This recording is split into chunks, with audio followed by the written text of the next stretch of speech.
Je te souhaite la bienvenue sur ma chaîne YouTube Une parenthèse, la chaîne où l'on décode ensemble les mécanismes du traumatisme, du système nerveux et de l'attachement.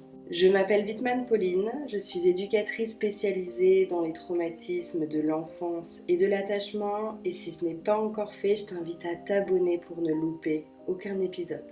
Et aujourd'hui, je voulais qu'on aborde ensemble le sujet de la chaleur. Quel est le lien aujourd'hui que l'on peut faire entre la chaleur, un système nerveux autonome traumatisé et l'anxiété? Parce que je pense que tu l'as remarqué, nous sommes en train de traverser une période de canicule et la hausse des températures peut avoir un effet considérable sur notre santé physique, mais aussi sur notre santé mentale. Et si je dois être tout à fait honnête, pendant plusieurs années, la hausse de ces températures me plongeait dans une panique extrême. Je scrutais la météo plusieurs semaines à l'avance, et à chaque fois que je voyais le thermomètre dépasser les 30 degrés, j'étais aussi complètement submergée par de nombreux scénarios catastrophes et de nombreuses pensées intrusives. Je me disais, mais comment est-ce que je vais faire pour pouvoir survivre? Comment est-ce que je vais faire pour pouvoir travailler?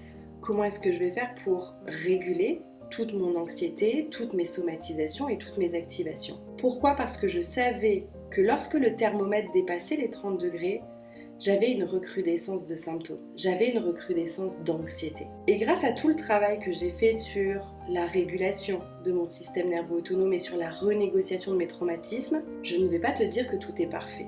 Je ne vais pas te dire que je ne ressens plus du tout la chaleur.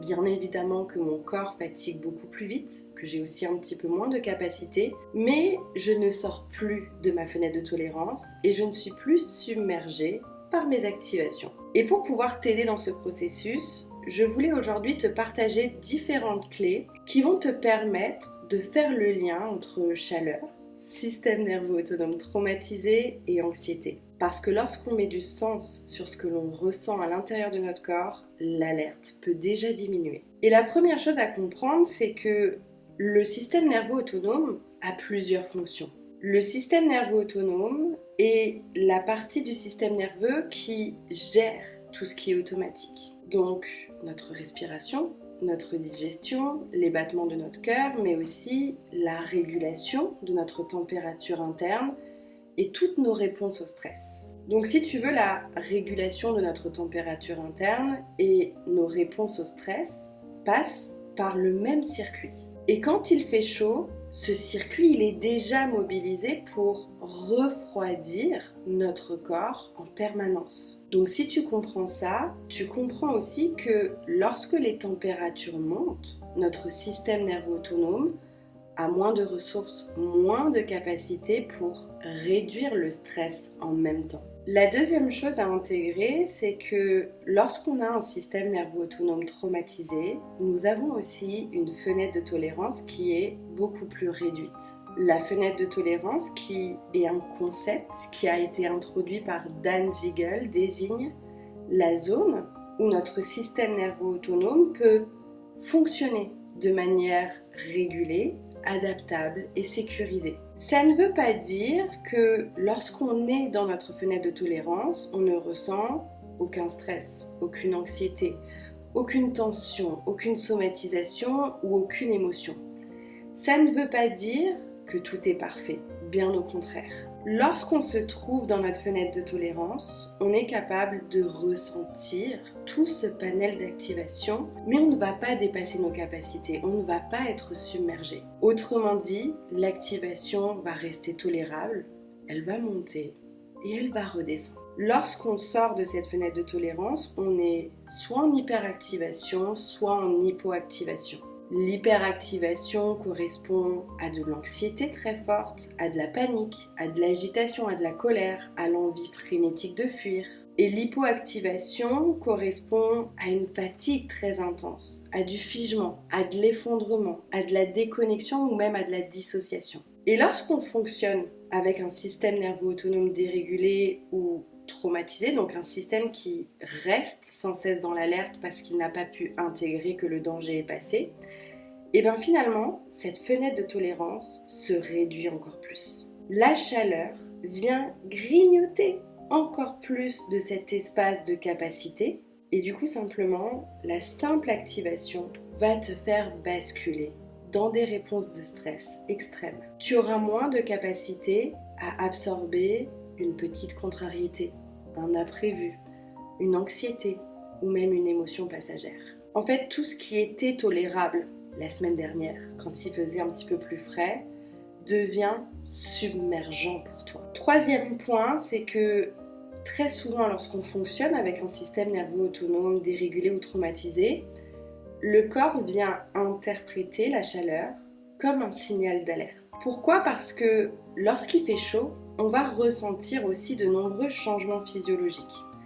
Notre cœur va battre un petit peu plus vite, on va aussi respirer un petit peu plus vite, notre digestion va être ralentie, on peut vivre des flottements, des tangages, mais aussi une fatigue extrême. Tous ces changements physiologiques qui sont mis en place par ton système nerveux autonome pour, à la base, réguler ta température interne, ressemblent aussi énormément à des somatisations d'anxiété. Quand on a une montée d'angoisse ou d'anxiété, on peut ressentir ce cœur qui bat un petit peu plus vite, cette difficulté, cette gêne respiratoire ou même ces tangages. Et du coup, ce qui se passe, c'est que comme notre système nerveux autonome interprète la chaleur comme étant un danger, il va rajouter par-dessus une réponse au stress qui va amplifier ton inconfort, tes somatisations et ton anxiété. Et là, on rentre vraiment dans un cercle vicieux. C'est vraiment comme le serpent qui se mord la queue. Il fait chaud, tu vas ressentir des changements physiologiques qui ressemblent à de l'anxiété.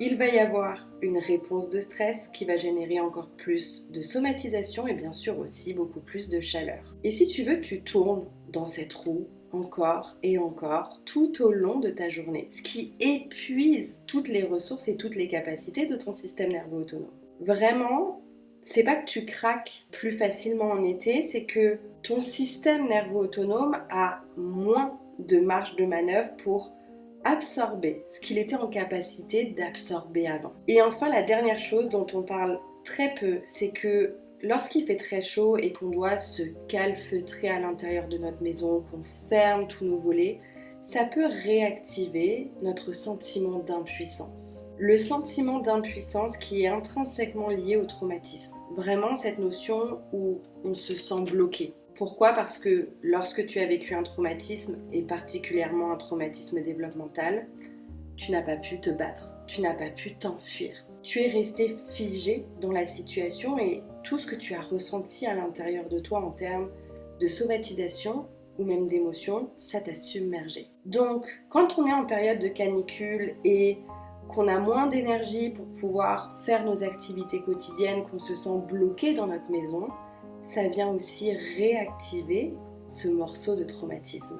Je suis impuissant, je suis impuissante, je ne peux rien faire, donc je vais être bloquée et forcément, je vais mourir submergée par tout ce que je ressens à l'intérieur. Et quand on a ces bribes, ces morceaux de traumatisme qui remontent aussi à la surface, ce qui se passe aussi très naturellement, c'est qu'il y a des parties protectrices qui vont se réactiver.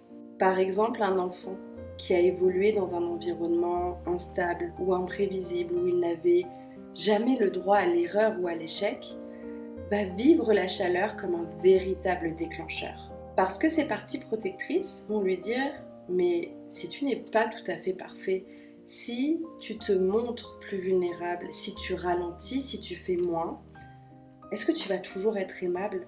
Est-ce que tu vas toujours être acceptable ? Est-ce qu'on ne va pas te juger, t'humilier ou même te rejeter ? En fait, dans ce moment-là, comme on a beaucoup moins de ressources et de capacités, on est aussi complètement emmené, submergé par la réactivation traumatique. Toutes ces explications te permettent de comprendre aujourd'hui que ce que tu vis, c'est pas un retour en arrière, ce n'est pas une rechute. C'est simplement que ton système nerveux autonome manque de capacité et qu'il est encore dirigé par tes traumatismes passés. Alors bien sûr, je pourrais te citer tout ce que tu devrais faire dans ces périodes de grande chaleur, vraiment rester à l'intérieur, fermer les volets, bien t'hydrater, te mettre au frais. Mais crois-moi que le travail le plus profond que tu pourras faire, c'est de réguler ton système nerveux autonome et d'étirer ta fenêtre de tolérance. Parce que la chaleur, elle va revenir chaque année, Et moi, ce qui m'a vraiment permis de sortir de ce cercle vicieux de panique et de pensées intrusives, ça a été de réguler mon système nerveux autonome et de renégocier mes traumatismes. Bien sûr, ça ne veut pas dire que tout sera parfait parce que la chaleur impacte tout le monde, mais tu auras plus de capacités et de ressources pour traverser l'inconfort et l'activation. Et simplement, tu ne feras plus ce yo-yo entre hyperactivation et hypoactivation. Tu vas rester dans ta fenêtre de tolérance.